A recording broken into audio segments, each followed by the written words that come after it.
Ser podcast.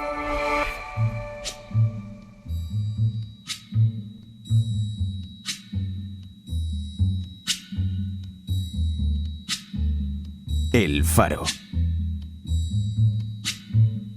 Con Laura Piñero. When the night has come and the land is dark and the moon is the only light we'll see. No, I won't be afraid. Oh, I won't be afraid. Just as long as you stand by me.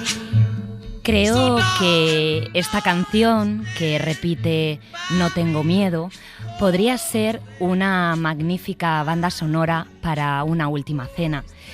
Y bien podría ser y podría estar sonando de fondo en el restaurante, la cocina, en el laboratorio de creación culinaria o incluso en el hogar de nuestro invitado de esta noche, el chef con 2 estrellas Michelin, entre otros muchos reconocimientos, Diego Guerrero, alma y responsable del proyecto The Stage en Madrid. Quizá hasta se animaría a tocarla con su guitarra en algún momento de la velada, tal vez, por ejemplo, durante la sobremesa.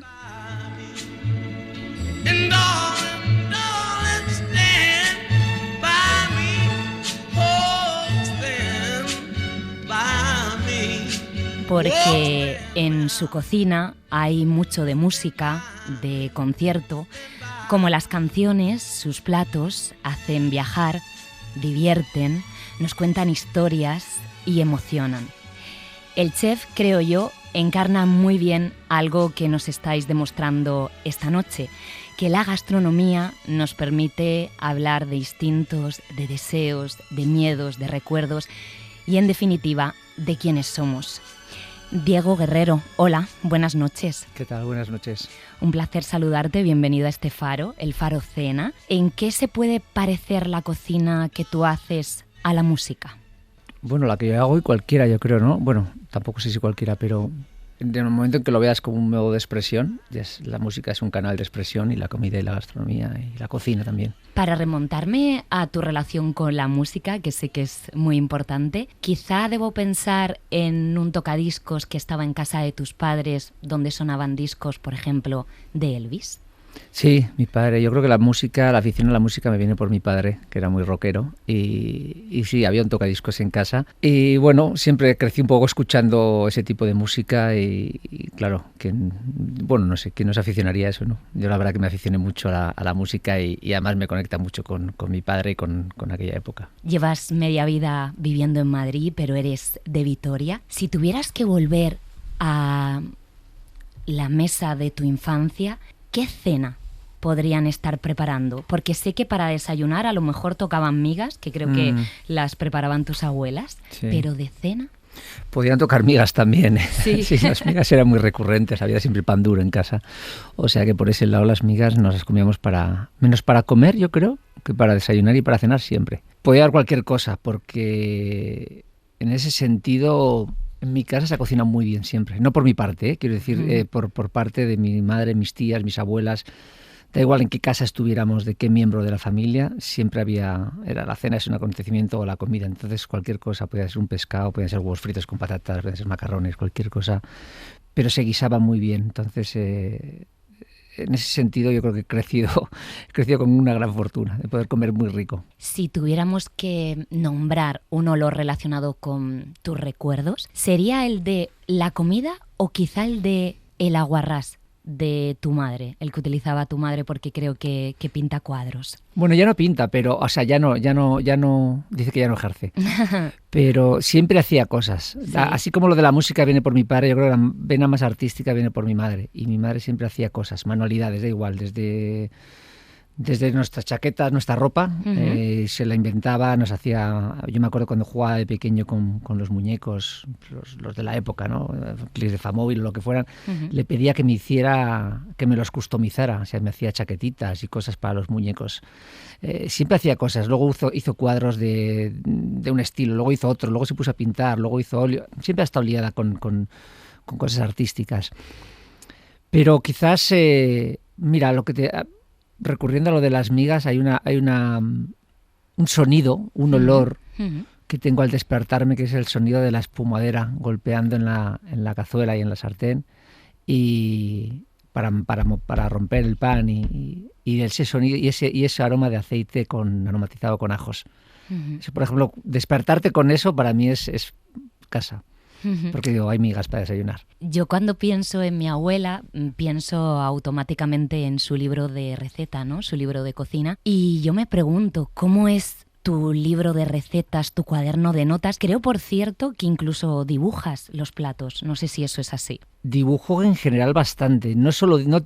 A veces dibujo los platos, pero no tengo necesidad de dibujarlos. Lo que sí tengo es necesidad de dibujar. Y me gustaría, de hecho, hacerlo. Lo que pasa es que no tengo formación. Todo lo que hago nunca he ido a una escuela de dibujo, nunca he tenido a alguien que me enseñe. Todo lo que dibujo es como yo lo veo. Entonces, es frustrante cuando tú quieres hacer algo que ves que como que quieres contar algo pero no tienes las herramientas, ¿no? Porque lo que sale no te acaba de encantar. Pero a veces salen cosas bonitas. Yo, por si acaso, sigo ahí. He leído que te planteaste estudiar Bellas Artes, periodismo, que incluso el tema del mar también te llamaba la atención, porque yo creo que tienes un carácter como muy viajero, y al final hiciste cocina. Yo creo que por la creatividad y por la búsqueda de formas de expresión. Cuando yo elegí hacer cocina, no tenía ni idea realmente de lo que significaba el oficio. No sabía qué era ser cocinero. O sea, yo lo hago porque yo decido cocina, como te decía, porque buscaba como un canal de expresión, y me parecía que aquello de cocinar, hacer cosas que luego alguien se iba a comer, era como, de alguna manera, esa parte artesana me atraía mucho. Pero no sabía muy bien realmente dónde me estaba metiendo. Fue como cuando empecé a hacer mis primeras prácticas y entré además en el contacto con el mundo de la alta cocina, y dije, ostras, es que aquí puedes contar cosas, o sea, puedes pensar algo tú y materializarlo y realmente hacerlo. Ya no tienes por qué seguir una receta estándar o una receta clásica de un libro, ¿no? Que serías un autor de otro, ¿no? Entonces esa parte sí que me enamoró, y desde entonces, pues claro, siempre lo he visto así como ese hilo y esa pantalla donde yo puedo aparecer y contar cosas, ¿no? Y si uno repasa tu trayectoria, has estado con grandes nombres, ¿no? En tus comienzos, como Martín Berasategui, pero no sé, en estos primeros años, ¿quién dirías que fue tu faro? No había una persona concreta.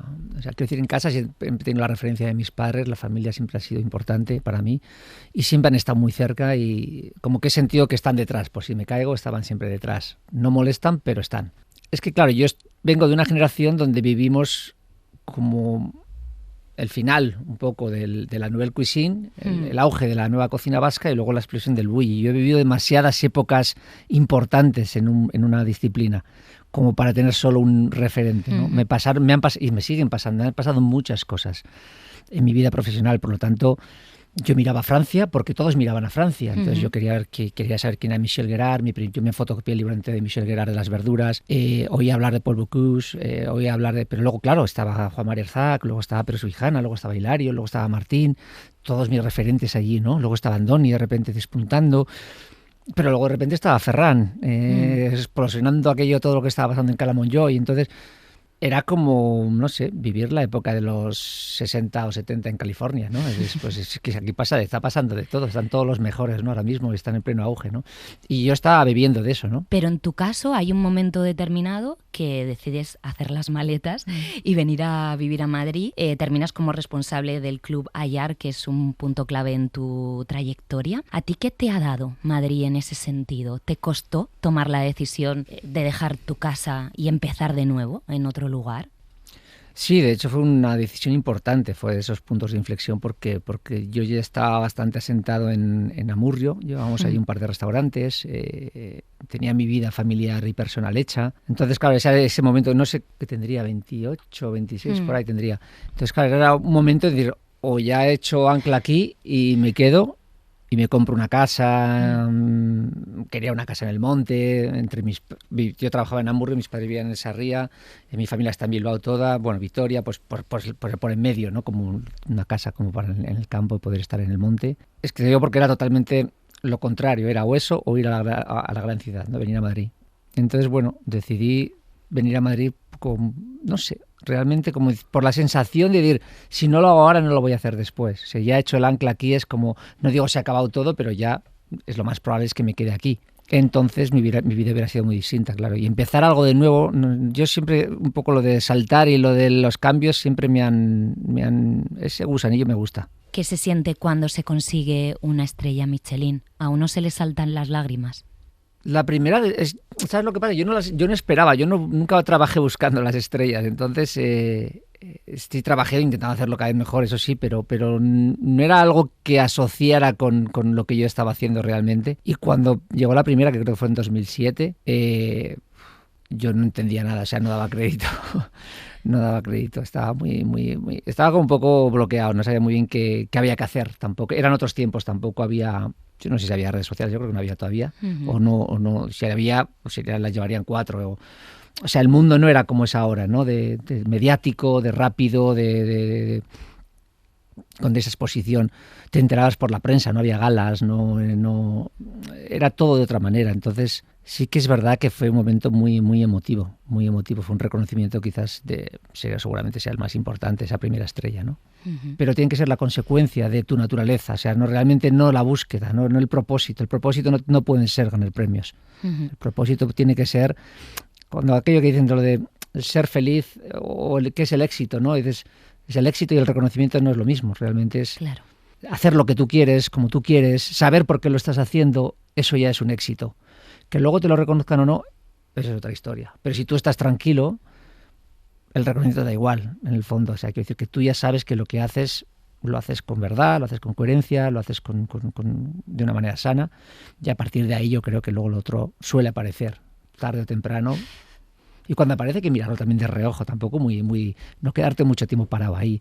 Volver a lo mismo, o sea, dices, pero ¿yo por qué hago esto realmente? ¿No? Y dices, si yo lo hago por otras cosas, vale, pues el reconocimiento está muy bien, eso hace que nos vea más gente, eso nos da más altavoz, perfecto, usemos ese altavoz de una manera buena y sigamos haciendo lo que hacemos. Me gustaría que le hables a los oyentes del laboratorio de I+D que has creado en paralelo a tu restaurante, a tu cocina, donde investigáis para ir creando platos diferentes. Tú llamas al equipo que está ahí dentro, los hippies del sótano, y creo que hay profesionales muy diversos que trabajan contigo en la búsqueda de la creatividad.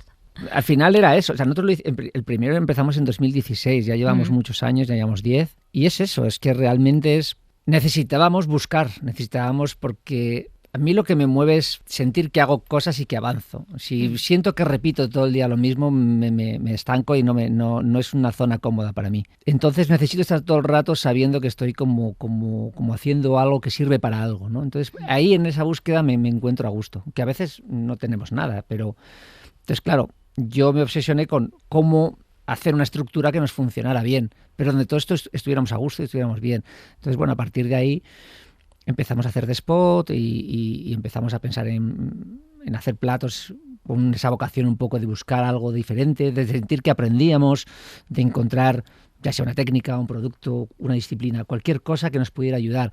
Y eso con los años, con la práctica y con la tenacidad y con la insistencia, pues claro, vas necesitando cada vez más cosas, ¿no? Entonces, desde perfiles diferentes, vas conectando con personas diferentes que te aportan y va democratizándose todo mucho más. Vas aprendiendo mucho más a entender que lo más importante es que tú no sabes nada realmente y que tienes todo por aprender. Entonces dices, por favor, cuanta más gente pueda, ojalá tuviéramos más presupuesto para contratar más gente, más talentosa, más de otras disciplinas, que pudiéramos darles hueco y que nos enseñaran. Porque yo ya en este punto de mi carrera es de lo que más disfruto, o sea, de esa sensación de aprender. De ese intercambio, ¿no? De aprender y de dar, de poder decir, toma, yo esto es lo que sé, tú qué sabes, y si entre los dos construimos algo chulo, esto es lo que va a quedar para alguien, para lo que sea, para inspirar a los jóvenes que vengan.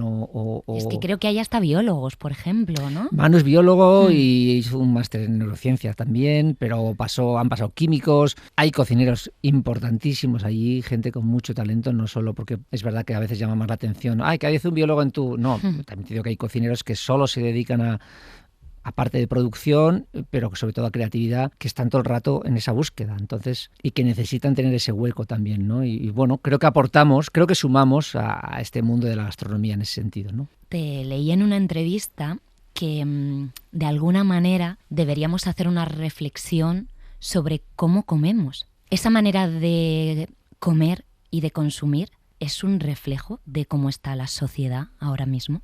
Sí, absolutamente. O sea, la gastronomía es muy permeable a lo que pasa en la sociedad. Yo siempre digo lo mismo. A través de la cocina, a través de la gastronomía, puedes ver cómo funciona un país, cómo funciona una cultura, cómo funcionan muchos parámetros de lo que está pasando en el minuto exacto de ese momento, ¿no? O sea, quiero decir, nosotros notamos cada vez que hay un conflicto en el mundo.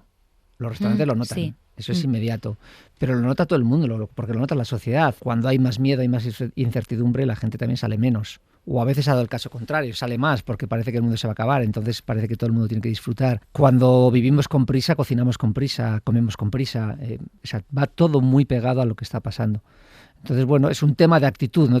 Yo creo que a veces desde el stage ejercemos una actitud de resistencia, ¿no? De intentar parar el tiempo, ¿no? De dedicarnos a tiempo a no ir a lo fácil. Dedicar tiempo a no hacer cocina fácil, a no hacer cocina rápida, a no hacer cocina simplemente satisfactoria en los niveles más primarios, sino que intentamos todo el rato hacer ese ejercicio como de resistencia de aquí estamos, existe alguien que quiere hacer algo diferente y que quiere que te pares un rato, que cuando dicen no a esto, pues nosotros decimos sí a esto, vamos a intentar buscar el porqué y vamos a argumentarlo y vamos a pensarlo. Y entonces, bueno, pues ya el hecho de pararte a pensar ya es un acto revolucionario en este mundo de hoy. Sí, totalmente. Sabes, que no te lo diga un scroll del móvil, es ya casi decir, vamos a parar, vamos a pensar nosotros, ¿no? Un poco de más, pues eso, pensamiento crítico y más de cuestionar un poco todo. Comentaba antes que esta noche estamos haciendo el concepto cena, por la última cena. Yo quería preguntarte por una cena especial de tu vida. Puede ser que la dieras como chef o también puede ser una cena que recuerdes como comensal. Creo que la más importante seguramente no habrá pasado, ¿no? Claro. Y no sé si algún día pasa, tendré esa conciencia, ¿no? De que es como lo más importante. Es que me han pasado cosas muy bonitas, me pasan cosas muy bonitas y me pasan cosas no tan bonitas. Entonces, yo lo que intento es disfrutar mucho de lo bueno y lo malo, pues bueno, lo vivo, lo asumo, lo recibo y si puedo olvidarme rápido de ello, pues tiro para adelante, ¿no? O aprender un poco, pues voy aprendiendo. Pero no tengo... Mira, ahora que dices esa, sí, seguro que tú me dices cosas que...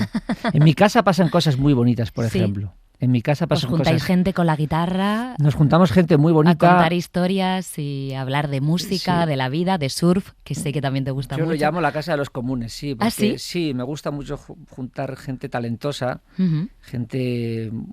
buena gente y muy buena en lo suyo, donde igual ni se conocen a veces, yo sí conozco, o sea, y los conecto y se conectan y ahí estamos todos un poco, nos relacionamos y ahí pasan cosas chulas, sí. Y eso, por ejemplo, hay cumpleaños realmente muy bonitos, donde he visto cosas muy bonitas. Hace unos años participaste en un proyecto que creo que era de Canal de Historia sobre el concepto de la última cena, ¿no? Que varios chefs reinventabais y llevabais a la actualidad pues ese concepto. ¿Cómo lo abordaste tú? No sé si lo recuerdas. Yo me acuerdo que, sí, o sea, intentamos, fue hace años ya, pero sí que recuerdo que intentamos salir de lo obvio también. Que era un poco donde podíamos aportar esa visión más de stage, ¿no? Y era un poco... No vamos a pensar tanto en los platos, vamos a pensar en la simbología claro, de esa cena. Y, por ejemplo, en esa cena se derramó sal. Entonces, la sal tiene que ver con la tradición. Entonces, pensamos en hacer un plato... Fue una cosa... Hicimos un beso de carabineros sobre una roca de sal. Por ejemplo, es un ejemplo tonto, pero al final tú tenías que besar esa roca de sal para comerte el plato. El propio beso en esa roca de sal del Himalaya sazonaba tu propio plato, pero estábamos simbolizando el beso de Judas también, la sal, la tradición y el beso. Entonces, claro, entendíamos que nadie lo había visto desde ahí, ¿no? La cena, ¿no? Y buscamos eso. Hicimos un plato con garum porque no se sirvió garum en la cena, pero para mí hablar del contexto social y político de la época era importante. A través de la comida, ¿cuál es el aderezo más importante que nos dejaron los romanos? El garum. Claro. Entonces digo, pues podría haber un plato de garum, ¿no? Y luego hicimos otro plato con una piel de cordero, si no recuerdo mal, que era una piel, habíamos hecho una especie de piel de yuba, o no me acuerdo si era piel de yuba de leche de cordero, en forma de oblea, que era como la comunión. Entonces hablamos del Cordero de Dios, de la comunión, del cuerpo de Cristo, todo en forma de una oblea de cordero. O sea, buscamos todo el rato esas simbologías. A mí me gustó mucho como el trabajo que hicimos. ¿Qué plato nos recomendarías para un día como hoy a esta hora de la noche? ¿Qué plato no podría faltar en esta última cena? ¿Unas migas, puedo decir? Claro, por supuesto. Va a parecer que como migas todos los días, hace 1000 años que no como migas. Yo estoy recuperando las migas en mi vida, ¿eh? Yo no me acordaba de ellas, pero como me las has recordado tú, ya se me han quedado ahí. Yo creo que he vuelto rápido a la infancia. O sea, que en esa mesa de esta noche de unas migas, ¿sabes? Porque las migas se migas. ponen al centro y se comparten. Es verdad. En mi casa comíamos todos con la cuchara y había una técnica especial que hay que coger la cuchara y pegarla bien a la pared de la cazuela para que se te pegue bien la cuchara y puedas llevar. Y entonces entre los primos había competición de quién comía más. ¿Sabes qué no faltaría en una última cena planteada por mí? Que es algo que me encanta. A mí me fascina el tomate, así que te voy a pedir un truco para potenciar el sabor del tomate. Te digo uno. Primero pélalo con un soplete. Vale. ¿Vale? Para no escaldarlo y que no se deslave un poco en el agua. En Euskadi son muy de pelar el tomate. Sí, lo pelas. Mi mamá lo pela. Sí. Lo pelas con un soplete mejor, ¿vale? Tampoco lo quemes mucho para que no coja sabor, salvo que quieras que coja sabor. Y luego lo curas en una mezcla de sal y azúcar, proporción 6:1. 6 de azúcar, 1 de sal. Durante... Ahí juega tú, entre 60 y 90 minutos. Venga. Que depende del tamaño de los tomates, tienes que probar. Lo sacas un poco y lo pruebas y ya está. Luego ya lo lavas un poquito para quitarle todo el exceso ese del marinado y lo conservas si quieres en aceite o vas directamente, te lo comes ya directamente. Qué rico. Así consigues homogenizar el sabor del tomate. Pues en esta cena entonces tenemos migas y tomate de momento. Habrá algo más. Sí. Diego, una última petición. Te voy a pedir el nombre de un artista, un disco o una canción con la que terminar esta cena, esta noche de Faro. Pues cualquiera de mi primo Geray Cortés. Pues con esa música cerramos este ratito de Faro. Muchísimas gracias, Diego. Un placer. Buenas noches y hasta pronto. Buenas noches, que descanséis todos.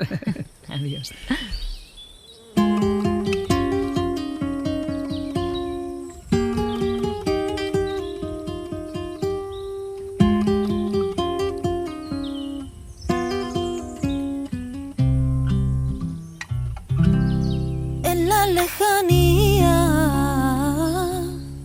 En la lejanía me dio por recordarte y el corazón me dolía. Y pa' que no te duela, casi siempre te miento. Y cuando río por fuera, lloro por dentro.